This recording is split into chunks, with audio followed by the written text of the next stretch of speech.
அங்கே லூக்கா 15ஆம் அதிகாரத்தில் அங்கே 12ஆம் வசனத்தில் பார்க்கிறோம். ஒரு தகப்பனுக்கு 2 குமாரர்கள் இருந்தார்கள். இளையவன் தனது பங்கிலே தகப்பனுடைய சொத்தின் பங்கிலே அரைவாசியை பிரித்து வேறு தேசத்துக்கு தன்னுடைய சொத்தோட புறப்படுவதை பார்க்கிறோம். அங்கே போய் பிரியமானவர்களே, தன்னுடைய ஆஸ்திகள் எல்லாம் அழித்து கூடாத கூட்டங்கள் எல்லாம் கூடி தவறான பாதைகள் எல்லாம் சென்று தன்னுடைய ஆஸ்திகளை அங்கே அழித்து போடுவதை பார்க்கிறோம். அங்கே கொடிய பஞ்சம் வந்து ஆற பொழுதிலே அவனிடத்திலே ஒன்றுமில்லாமல் பெருசாய் போய் அவன் கஷ்டப்படுவதை பார்க்கிறோம். என் தேவச்சனமே, இங்கே பார்க்கிறோம். அவன் போய் ஒரு இடத்திலே ஒரு குடியானிடத்தில் ஒட்டி கொள்ளுகிறான். பண்டி வைக்கிற தொழிலே நியமிக்கப்படுகிறான். அவன் அங்கே பசி எடுக்கிறது. பண்டிகள் தின்னும் தவிட்டினாலே தன் வயிற்றை நிரப்ப அவன் ஆசைப்பட்டும் சாதே கூட சாப்பிட அவனுக்கு முடியவில்லை. அவன் சிந்திக்கிறான். பித்து தெளிகிறது. அப்பதான் தகப்பனை யோசிக்கிறான். அப்ப சிந்திக்கிறான், ஐயோ, என் தகப்பனிடத்துல எவ்வளவு நிறைய பேர் வேலை செய்யறாங்க.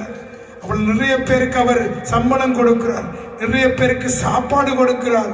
நானோ அவருடைய சொல்லை கேளாமல் இங்கே அவருடைய என்னுடைய ஆஸ்திகளில் எல்லாம் பிரித்து கொண்டு வந்து வேறு தேசத்துக்கு வந்து எல்லாம் அழித்து விட்டேனே.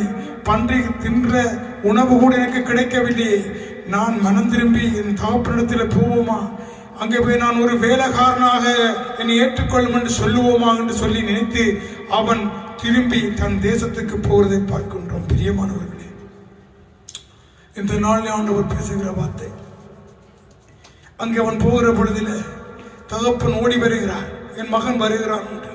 அப்போது மகன் சொல்லுகிறான், தகப்பனே, உமக்கு விரோதமாகவும் பரத்துக்கு விரோதமாகவும் நான் துரோகம் செய்தேன், பாவம் செய்தேன், என்னை மன்னியும். உம்முடைய மகன் என்று சொல்ல எனக்கு தகுதி இல்லை, உம்முடைய பிள்ளை என்று சொல்ல எனக்கு தகுதி இல்லை.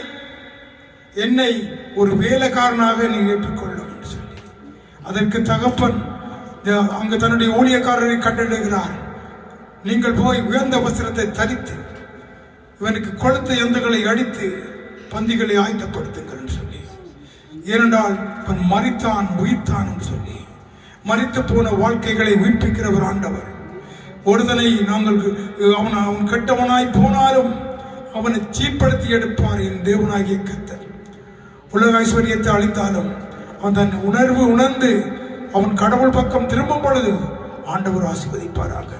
அன்புள்ள தேவ ஜனங்களே, ஆண்டவர் இதை உவமையாக சொல்லுகிறார். இந்த லூக்கா 11 பார்க்கிறோம். உவமையாக சொன்னார். இந்த உவமையை